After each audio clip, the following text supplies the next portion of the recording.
All right, good Sunday evening. It is I, Miss Sophia the Diva, and I know I'm a little late to the plate, but oh well, like I said, this is cheaper than therapy for me to do these reviews and discussions. So for those of you who have not seen tonight's episode, because I know my East Coast and Central Time Zone people, y'all get it before any of us on California. Unless you got satellite. If you got satellite, you can watch it with the different coast. And I'm here to talk about last week's episode of Real Housewives of Atlanta. CHAR-LOTTA drama. And I also will have a very, and I do mean very, brief word about Mariah's world. Which one was this? This was season 1, episode 5, Catching Feelings. But let's get into this Real Housewives of Atlanta. This video, of course, probably will not post to my YouTube until after tonight's episode. Thank God for a long weekend. Anywho, this episode opened up with Kenya and Cynthia meeting up at this pet supply store / do-it-yourself grooming thing. Baby, I was looking like Cynthia. Cynthia was like, I thought we were going to go walk the dog. She was like, oh no, I thought it would be fun if we bathed the dogs together. In my mind, I'm thinking, Kenya, you're the only one that need to bathe your dog because they living in that hazmat infested Castle Grayskull. Number 2, they still pissing and pooping all over your damn house. Hell, you just need to put a doggy bath out in front of that damn house and just spray the little dogs down. And you need to take them to doggy boot camp, honestly, because, ooh, Lord Jesus. So you might want to check to find out where Matt got them dogs from, because it sounds, the way that they're acting, it sounds as though they probably came from a damn puppy mill, okay? But either way, Bailey... what is he? A pom-pom, I think is what he is. The Pomeranian was looking like, I ain't getting in that damn bath. Shit, I'm bougie. I was like, honey, you didn't know? He is bougie. And that's when Kenya reveals the fact to Cynthia that, oh, by the way, your husband called me and invited me to host the opening of Club 1, Bar 1 in Charlotte. And Cynthia was like, I'm feeling some type of way because he didn't invite me. And then I was like, girl, you should feel some type of way because Jody got your money and gone, honey, or as we know, Peter Thomas.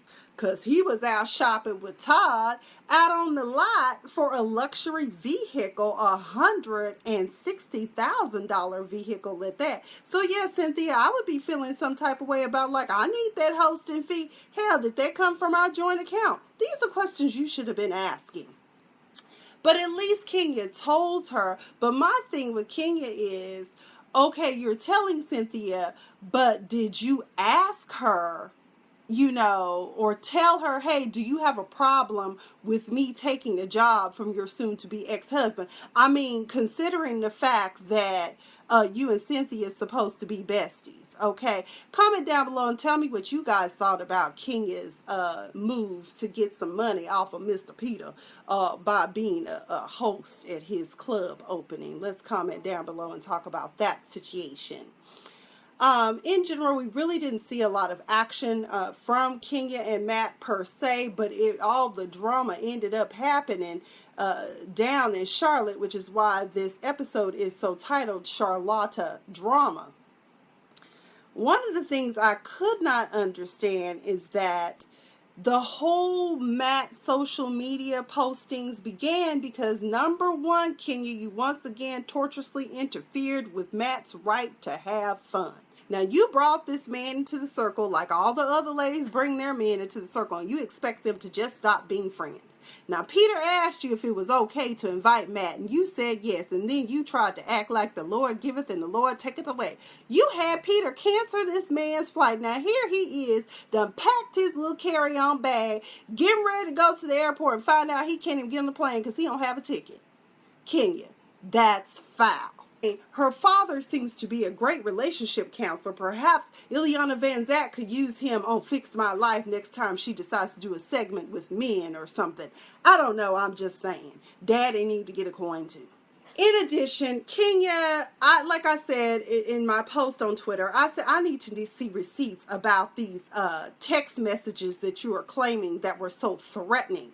And so one of my followers, or one of the people that commented on my tweet, was saying that I guess the Shade Room had gotten hold of the tweets. And I said, well, there is something called Photoshop. I need, as we call in the rules of evidence, authentication. I need to know, are these the real deal Holyfield? Because, you know, when it comes to Kenya, she's slick with it. She could have went down to damn Kinko's or somewhere and had that hooked up. You just don't know. Or, excuse me, FedEx. That pretty much was them. Cynthia did go to the club with her. She showed up uninvited. And Cynthia is almost 50, but that woman looks damn good. Okay, she looks damn good. She came in the club with her 6-inch heels, and, well, it wasn't 6 inches, but you know, Peter was starstruck. She was starstruck by him. And so she wants to talk to him about the fact that, you know, you didn't offer me the hosting gig. How come I didn't get it? But like Peter told Todd, and I can respect that, and that is a respectable thing, is because things are awkward between us. We're getting a divorce. Why would I invite you to celebrate the joys of what's going on in my life? Okay?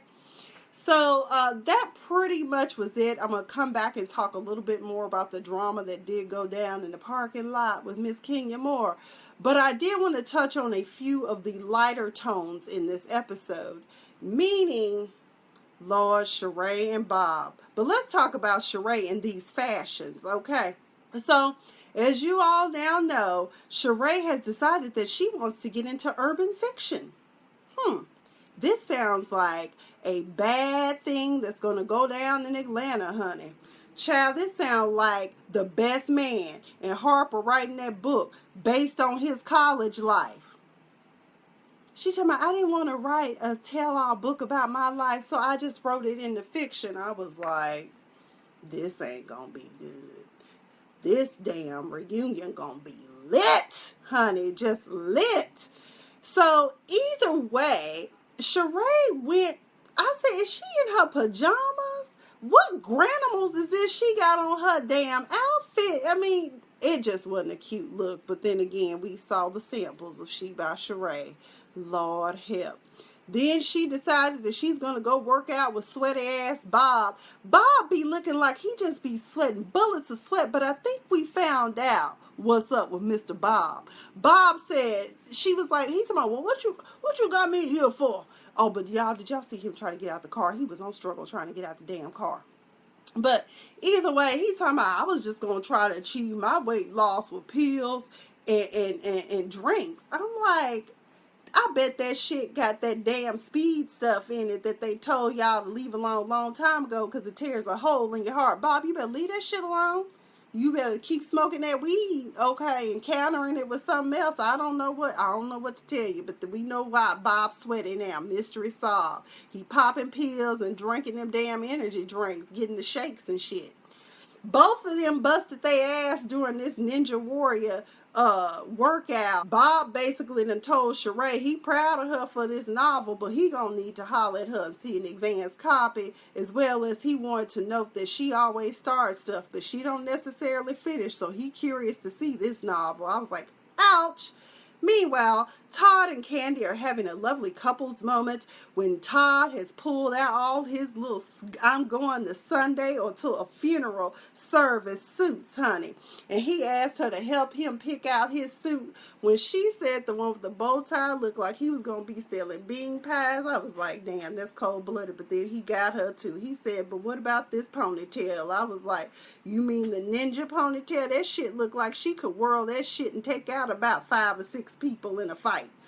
But either way, Johnny come lately, Mr. Johnny Watson, who has been her event planner and supposed friend for some time, was an employee. He was an assistant to her at one time. However, Don Juanita saw fit to let him go from his job at the behest of Miss Candy Burris. Okay.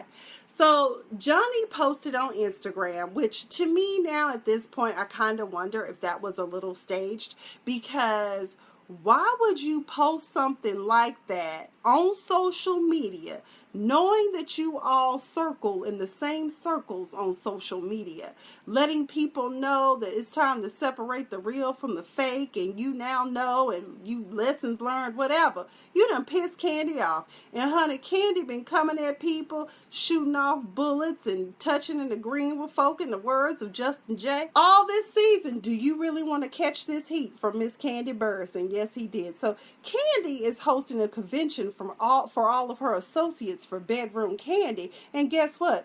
Johnny is the event planner for this. He's doing the setup with his little folders. And that's when Candy was like, let me holler at you. That ain't good when they say, let me holler at you. She takes him off to the side and basically tells him that she questioned him about the post, and he was like, I really wasn't happy with how things were handled, and I just felt some type of way. And she was like, but it was Don Juan that fired you. But I'm like, Candy, you know that everyone knows that Don Juan does not make a move without you. You the boss lady. So he knows that you fired him. Now, I don't know what transpired in between these two, as the comings and going. Maybe Candy didn't answer his phone calls. I don't know. But either way, Johnny, I don't know what to tell you, sweetie, but Candy popped off. That ponytail got to rocking and the swinging. And I was like, Jesus, Lord, please don't let her assault him with this, because this could not end well. And so basically she told him, you can call me a bitch, an asshole, or whatever, but you don't ever call me fake. I was like, damn, you want to be called a bitch? Okay, girl. Okay. Let's step our standards up. I wouldn't want to be referred to as a bitch. Boss lady, not bitch. But either way, that was interesting. Well, next thing you know, Mr. Johnny done got his papers together, and he is marched over to attorney at law Phaedra Park's office to talk to her unannounced about a possible lawsuit against Candy and the Candy Gang. At this point, Phaedra's like, oh shit, I don't know if I want to be a part of this here right now. Basically, he was saying that while he was compensated, he feels that his compensation was not sufficient. This is where the laws of contract and labor law intersect. Here's my thing. At the time of you working for Candy, did you at any time ask for a raise? Did you, I guess he was compensated like $500 for a week, even if he was working like 80 hours a week or whatever. And so I was just like, or 80 hours in a week. I'm like, God dog, that sounds like law firm hours right there. But my whole thing is this, and I guess anyone could probably go after Candy. Number one, she may have in fact violated the labor laws by not properly paying overtime as she should. He probably was a 1099 employee, so I'm not sure what all that entails. But either way, if he was being paid some sort of hourly wage, overtime should have been given. So that may be why Phaedra said that he had a viable case. Also, we have to talk about the negotiating powers and the powers that the power holders hold in this. We could look at Johnny as a small business or someone that's just fresh off the street that has the skills but not the knowledge of how business works, and we can look and see if the terms of whatever his employment contract was with Candy, perhaps it could be deemed to be unconscionable and possibly voided. I don't know.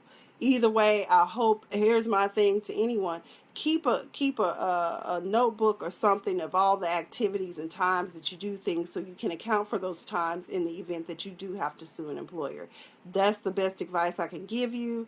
That's just my personal opinion on the matter. You know, the other thing he said was that him and Candy were looking to go into business together to do a restaurant. So now you have another issue with the fact, is the old lady gang part of an ideal that him and Candy talked about? I'm beginning to wonder, is that part of his bitterness as well?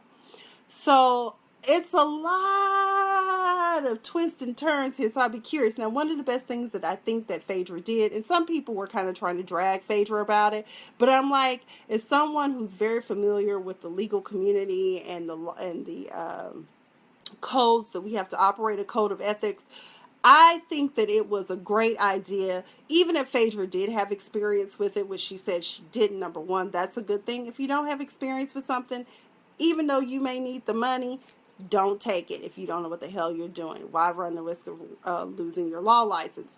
Number two, Phaedra said that she would refer him out to someone, and you know, she also don't want to get involved in the mess because her and Candy's relationship is different, and you know, you don't want to go into a lawsuit or a case with clouded judgment about, you know, what it is, who you're suing and going up against, because there's a lot of bitterness there. I mean, it would be cool to stick it to someone who's running around town saying negative things about you, and allegedly your hands aren't clean either. But I think Phaedra did the right thing in turning down the case.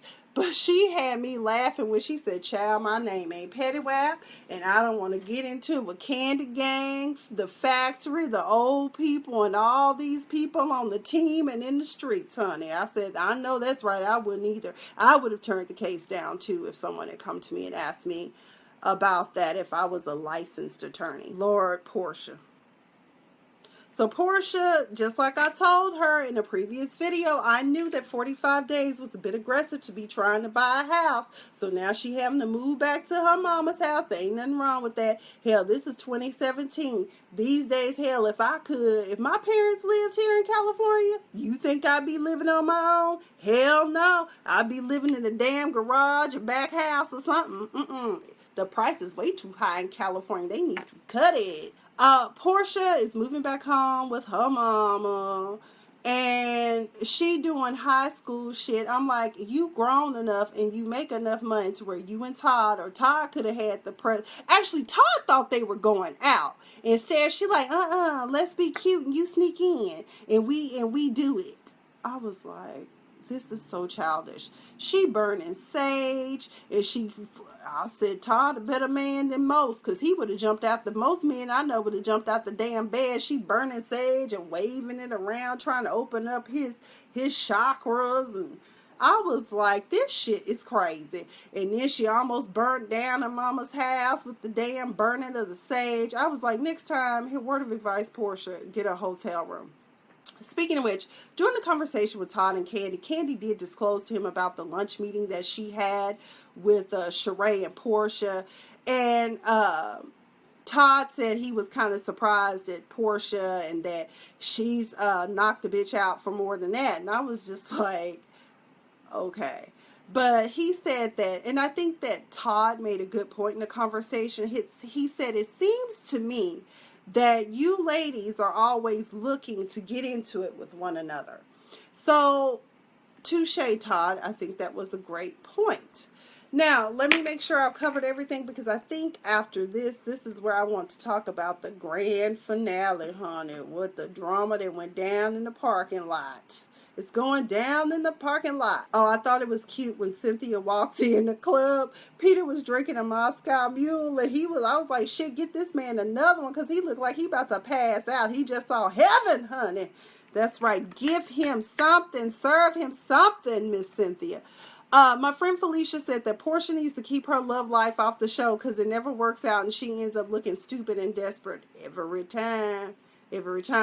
But Felicia, I will say this. I think the difference with Portia's actions this time is that this is someone she had been in a relationship before. It's kind of like how you hear those old stories about people, well, you know, I got married and had kids, and then 20 years down the road, we were both divorced and we got back together. That might be how that goes down. I did pay Cynthia a compliment. I must say I do like Cynthia coming back to who she is. I said Cynthia Bailey looks top shelf good. One thing I will never take away from her is that she is one gorgeous and ageless woman. Because she still look good and he still look good too to her. Okay, them two need to stop. Maybe they can just be lovers or something. I don't know. Kenya decides to bring her drama to the workplace, honey. Now, she done pissed off Matt. Now, we've already talked about the fact that allegedly her and Matt are supposed to be in a cooling period. They are not supposed to be in communication with each other. But it seems to me as though Kenya had been going back and forth with Matt. She even allowed Matt to be invited to this event that she would be attending and hosting. And Peter was going to pay for his travel. And then she had him cancel it. Who does that? And you expect this man not to be mad? Okay. So Kenya comes running in the club after Matt done showed up. The driver out there hollering about, he hit me. And I was like, oh shit, why did you hit the driver, Matt? You already got so many pending cases. You looking at going away for at least 5 years if these cases don't get kicked and you don't get probation. I'm trying to figure out what's really going on. And so Kenya runs and goes, oh my God, he hit the driver. I'm so scared. I was like, Kenya Moore looking like a Nat Geo experience on your face, baby. I said, what the hell, Kenya? Come to find out, when Matt was talking to Todd and Peter, he gave them the rundown. He said, well, when I reached in the window, the driver started letting the window up on my head, so I slapped him. Ouch. Kenya, let's get all the details out. In addition, Cynthia and Peter and Todd are all around her, telling her, if it's over, it's over. Let it go. Stop leading this man on. It sounds like you both are complicit in what's going on. So basically, Kenya, the bottom line is this. No one is fooled by your antics and shenanigans. You need to stop playing with Matt. Matt is not stable. I don't know what Matt's military record is, but you keep getting in his head. He's a former Marine. No offense to anyone, as I always say, that's been in Marine Corps, but I have trained with these people. They are not always the most stable, and their training is very, very intense. Even if they don't see action, the baby you send off at 18 to the Marine Corps will come back a totally different person. That's all I got to say. And if he been to see any action, baby, he is really messed up. You might want to do better due diligence next time, okay? Okay, let me look at these comments. Felicia, we got you. Hey, Stacy. Hey, Helena.